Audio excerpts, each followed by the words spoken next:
Ever help a friend decorate and something just feels off? Hmm. Like recently I helped a buddy pick out a rug and it wound up looking like a coaster on their giant living room floor. Oh, yeah, I've been there.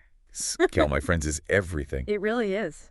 And that's especially true for fireplaces, Right. which, let's be real, are not exactly easy to swap out once they're in. Nope, you're stuck with that decision for a while. Exactly. And you've hit on a crucial point. But fireplace dimensions aren't just about aesthetics. Okay. They're about making sure the fireplace actually works in your space. Which is why we're diving deep into just that. We've got an incredible guide from Dreyfus Fireplaces, a Philadelphia institution that's been around since 1876. Wow.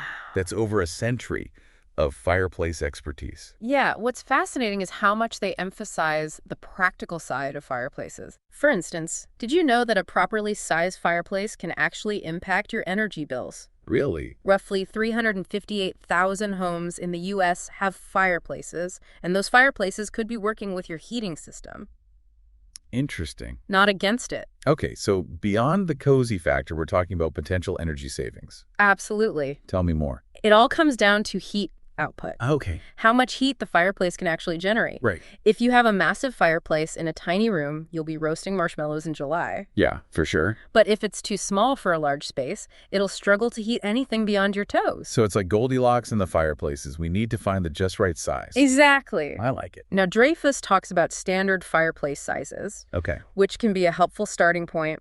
These typically fall within 24 to 29 inches tall and 24 to 36 inches wide. Okay.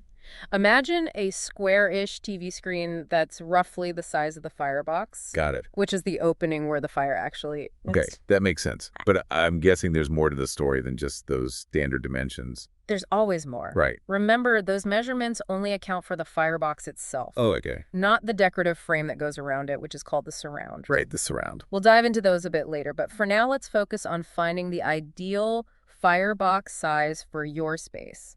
Because a one-size-fits-all approach rarely works, right? Exactly. Every home, every room is unique. Precisely.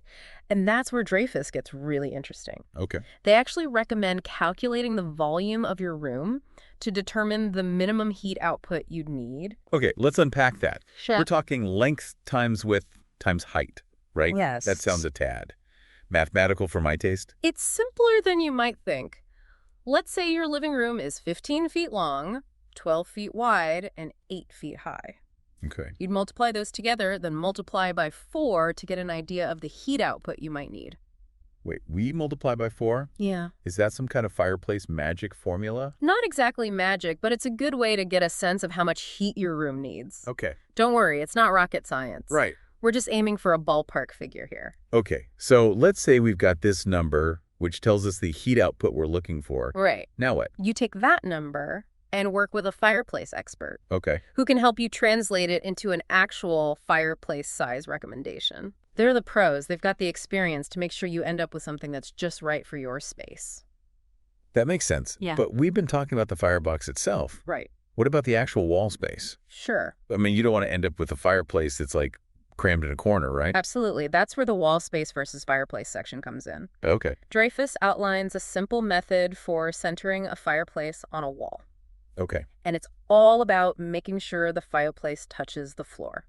Got it. It's both visually appealing and makes it easier to actually use, Right. especially if you're thinking about adding a mantle. Ah, so it's not just about aesthetics, it's practical too. Exactly. And the centering method is pretty straightforward. Yeah. Let's say you've got a hypothetical 2-foot by 2-foot fireplace and your wall is 12 feet long. You subtract the fireplace's width from the wall's length, which gives you 10 feet. Okay, so 12 minus 2 equals 10. Right. Then you divide that by 2, giving you 5 feet. Got it. You start at one edge of the wall, measure 5 feet inward, and mark it. Okay. Then repeat on the other side. Okay. The fireplace should fit perfectly in that space. That's actually really simple.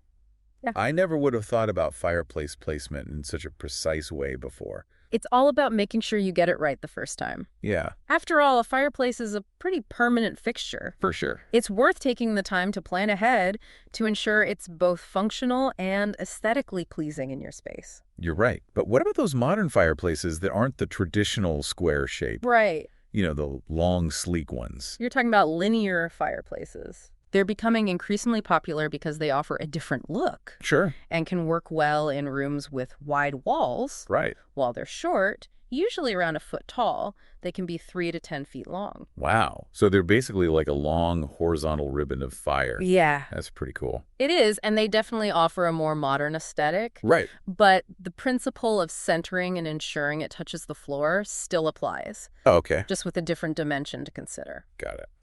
Dreyfus again emphasizes working with an expert for accurate measurements. Right. Especially with these linear fireplaces. Makes sense. They can get pretty big. Yeah. So we've talked about standard sizes, linear options, Mm-hmm. the importance of scale and placement. Right. Feels like we're getting a real handle on this. But there's more to a fireplace than just the fire-making part, right? Sure. What about the design aspect? How do we make it ours? You're absolutely right. A fireplace is like a blank canvas, and the surround is where you get to add your personal touch. Okay. It's the frame that complements the firebox and ties it into your overall aesthetic. So it's like choosing the perfect frame for a beautiful painting.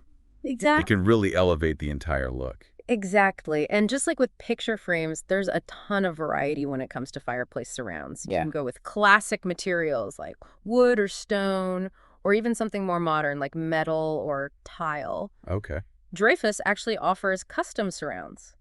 Oh, wow. So you have the freedom to create something truly unique. Custom surrounds. That's amazing. Imagine the possibility. Yeah. You could incorporate reclaimed wood intricate tile work, even antique architectural elements. The possibilities are endless, and that's what makes choosing a fireplace so exciting. Right. It's not just a functional element, it's an opportunity to make a statement and create a focal point in your home. This has been incredibly eye-opening. We've gone from I want a fireplace to I can actually plan this out strategically. Right.